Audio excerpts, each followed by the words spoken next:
जनता प्रहारी मांगल्यकारी करुणा विहारी स्वयं प्रभासी हृदय निवासी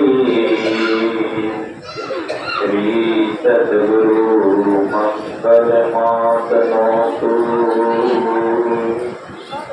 कबीर नामं पतितं पुनीतं युगे युगे स्वामी हरन्ति दुःखं दातार मुक्तं पुरुषं पुराणं चरणारविन्दं सततं नमामि। गुरुर्ब्रह्मा गुरुर्विष्णु गुरुर्देवो महेश्वर गुरुर्साक्षात् परब्रह्म तस्मै श्री गुरुवे नमः। माला टोपी सुमरणी सतगुरु दिया बख्शीश पल पल गुरु को बंदगी शरण नमामि।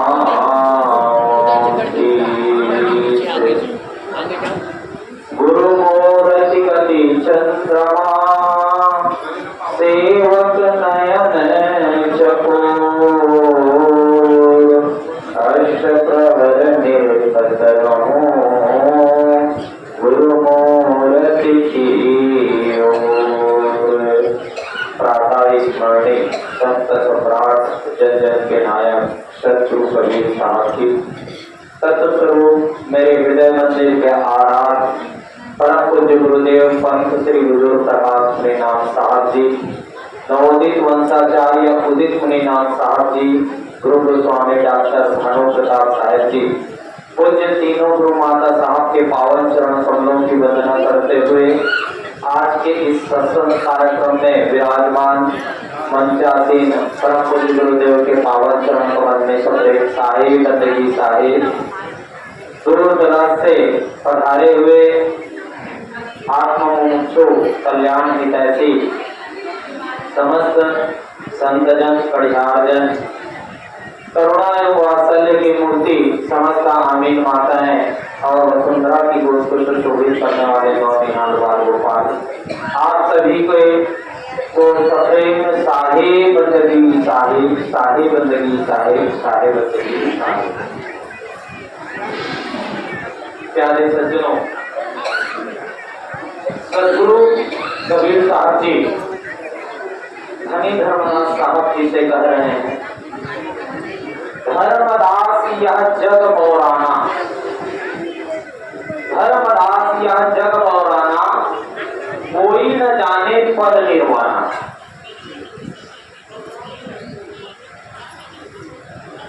प्यारे सज्जनों, धर्मदास कौन?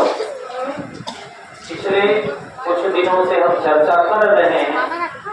ये सत्संग का 7वां दिवस है और आज सत्संग का ये अंतिम दिवस भी है और हम सभी को पंचासीन परम पूज्य गुरुदेव को ज्यादा से ज्यादा सुनना है। तो ज्यादा विस्तृत चर्चा ना करते हुए संक्षेप में चर्चा करना चाहूंगा। धनी धर्मदास साहब जी सदगुरु के सुकृत अंश जो परम विवेकी शिष्य रहे और धनी धर्मदास साहब के संबंध में सदगुरु कबीर साहब जी कहते हैं,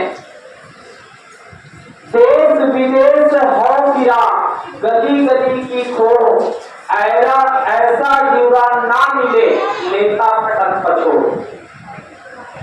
सदगुरु कबीर साहब जी कई स्थानों पर घूमे, देश विदेश हो गिरा। सिर्फ हमारे इसी देश की बात नहीं, विदेशों में भी देश विदेश हो गिरा, गली गली की खो, गली गली घूम करके देखे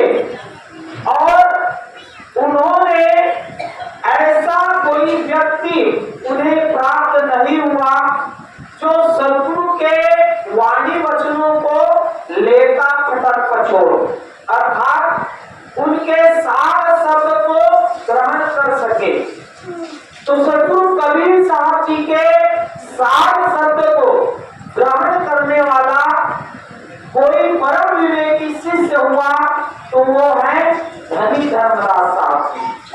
और उस धनी धर्मदास साहब जी को सतगुरु कबीर साहब जी कह रहे हैं कि हे धर्मदास, यह जग पौरा गया है, यह जग पौरा गया है। पौराना, पौराना अर्थात यहाँ क्या कहते हैं मैं तो नहीं जानता, लेकिन हमारे यहाँ कहते हैं कनक कनक ते सौ मुनि मां रखता अधिकार, एक खात पौरात नर एक खाए बदला है। प्यारे सज्जनों, इस प्रकार से कनक जो होता है, यहाँ पर दो शब्द आया है, कनक कनक ते सौ मुनि, दो बार कनक शब्द आया है। एक कनक शब्द का अर्थ होता है धतूरा और एक कनक शब्द का अर्थ होता है सोना। प्यारे सज्जनों, जो धतूरा को खा लेता है वो पागल हो जाता है, पगला जाता है, बौरा जाता है। और एक कनक होता है सोना, जिसको सोने की प्राप्ति हो जाती है अर्थात धन की प्राप्ति हो जाती है, तो वो क्या हो जाता है, मोहांध हो जाता है। वो सोने के चक्कर में, धन के चक्कर में पगला जाता है, अंधा हो जाता है। जैसे कोई व्यक्ति हो, उसे 1 रुपए कहीं मिल गया तो उस 1 रुपए को वो 2 रुपए बनाने के लिए होड़ मचा देता है, और जब उसके पास वो 1 रुपए 2 रुपए हो जाता है तो 2 रुपए को वो कैसे 10 रुपए बनाए, इसके पीछे चक्कर काटने लगता है। 10 रुपए जब मिल जाए तो उसको 1000 बनाना चाहता है, और 1000 हो जाए तो वो लाख बनाना चाहता है। इंसान का भूख कभी समाप्त नहीं होता है। धन के प्रति लालसा जो है दिन दुनी रात चौगुनी वो बढ़ती जाती है। इस प्रकार से वो बौरा जाता है, पागल हो जाता है, अंधा हो जाता है। प्यारे सज्जनों, संसार के लोग भी इसी प्रकार से ही धन, आशा, तृष्णा, लोभ, लालच में बौरा गए हैं। किसी को धन चाहिए, किसी को पुत्र चाहिए, किसी को परिवार चाहिए, किसी को ऐश्वर्य चाहिए। उसे सतगुरु की वाणी वचन में आनंद नहीं आता है, रस नहीं आता है, और वो निर्वाण पद से कोसों दूर हो जाता है। इसलिए सतगुरु कह रहे हैं, कोई न जाने पद निर्वाणा, कोई भी उस निर्वाण पद को प्राप्त करना नहीं चाहता है। हे धनी धर्मदास जी, आप परम विवेकी हो, आपने उस सार शब्द को ग्रहण किया और निर्वाण पद को पाने के लिए आप लालायित हैं। इसलिए मैं आपके सामने कोई भी भेद नहीं रखूंगा, एक एक शब्द को आपको परखा करके कहूंगा। साहब आगे कहते हैं, यही कारण मैं कथा पसारा और जब से कहियो राम नियारा।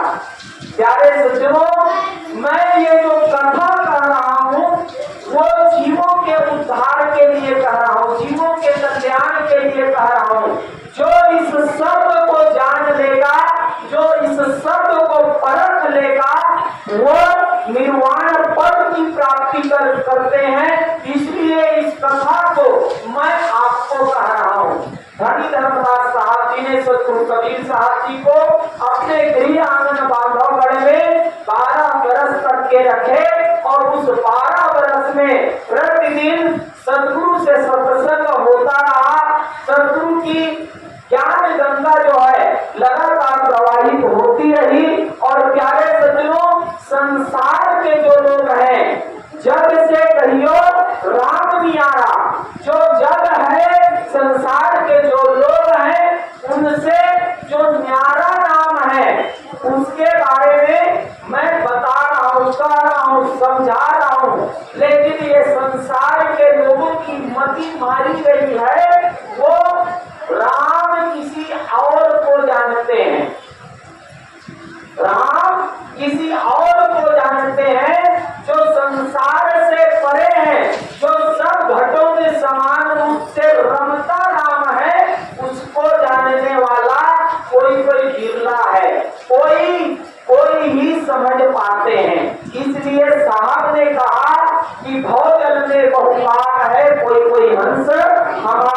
हमको उस रमता राम को जानने की आवश्यकता है। प्यारे सज्जनों, सदगुरु कहते हैं यही ज्ञान जब जीव सुनाओ। सत्य सदगुरु कबीर साहब जी ने हमें जो ज्ञान बताया वो उस ज्ञान के माध्यम से हमें निर्वाण पद की प्राप्ति होती है, हमारे जीव का आवागमन का बंधन छूटता है।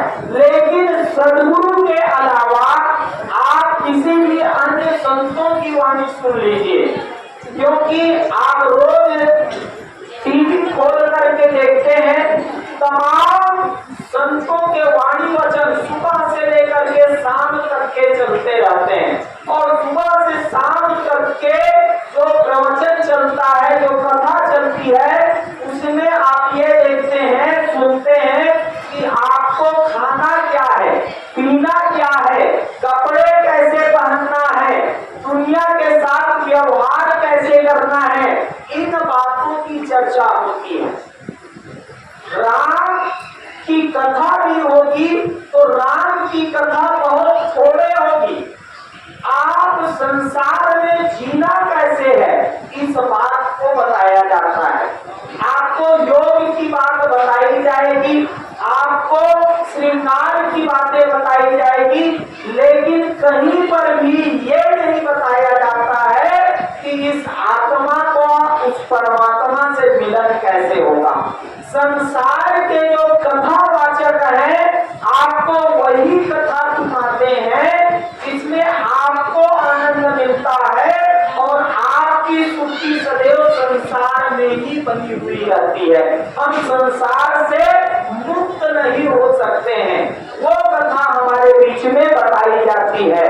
प्यारे सज्जनों, और हमको सदगुरु कौन सी कथा बता रहे हैं? साहब हमको बता रहे हैं सब जीवों का भ्रम मिटाओ, सारे जीवों के भ्रम का भंजन कर देते हैं और सीधी सीधी बात करते हैं कि इस आत्मा का उस परमात्मा से मिलन कैसे होगा। आप चौका आरती की पदों को जब आप सुनते हैं, शब्द को सुनते हैं, रामायणी को सुनते हैं, जोड़ी के पदों को सुनते हैं, तो इन सारे पदों में प्यारे सज्जनों आपको सिर्फ एक ही बात देखने को मिलता है। और सदगुरु का आगमन ही क्यों हुआ?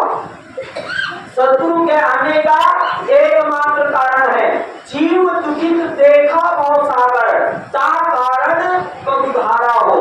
जीव के दुख को मिटाने के लिए सदगुरु संसार सागर में आते हैं और इस जीव को दुख पहुंचता है, बार बार गर्भ में आना ही इस जीव का महादुख है।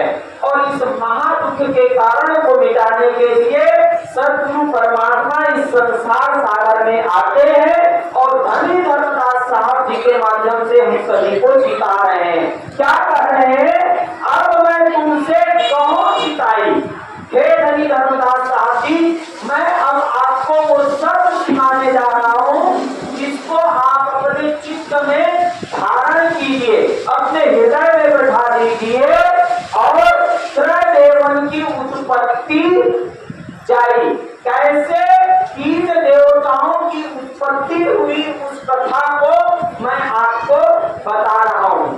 संसार के लोग, संसारिक जो व्यक्ति हैं वो तीन देवता ब्रह्मा विष्णु महेश के ही पूजा के पीछे दौड़ रहे हैं। प्यारे सज्जनों, सदगुरु कबीर साहब उस कथा को धनी धर्मदास साहब जी को बता रहे हैं और कह रहे हैं, कुछ संक्षेप कहो बुराई, सब संशय तुम्हारे मिट जाई। हे धनी धर्मदास साहब जी, ये कथा मैं आपको संक्षेप में सुना रहा हूँ। आप सभी को भी हम संक्षेप में ही ये बातें बताने का प्रयास कर रहे हैं, क्योंकि हमको आज हमारे परम पूज्य गुरुदेव को सुनना है। आज सत्संग का अंतिम दिवस है, ज्यादा से ज्यादा लाभ लेना है। राम राम सब जगत बखाने, मूर्ख सुने तो गम्य न पावे। प्यारे सज्जनों, सारे संसार के लोग राम राम कहते हैं, लेकिन उस राम को, राम कौन है? सदगुरु हमें बताते हैं, एक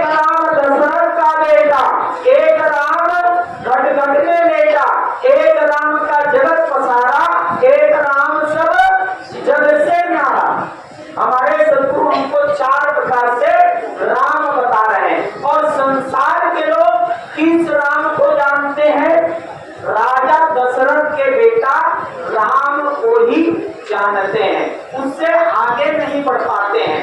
जबकि सदगुरु हमको रमता राग के बारे में बताने का प्रयास कर रहे हैं। घट घट में वह रमत निरंतर, तुम मत जानो उनको अंतर, सत्य तराजू लेकर तोल और सत्य नाम बोल। प्यारे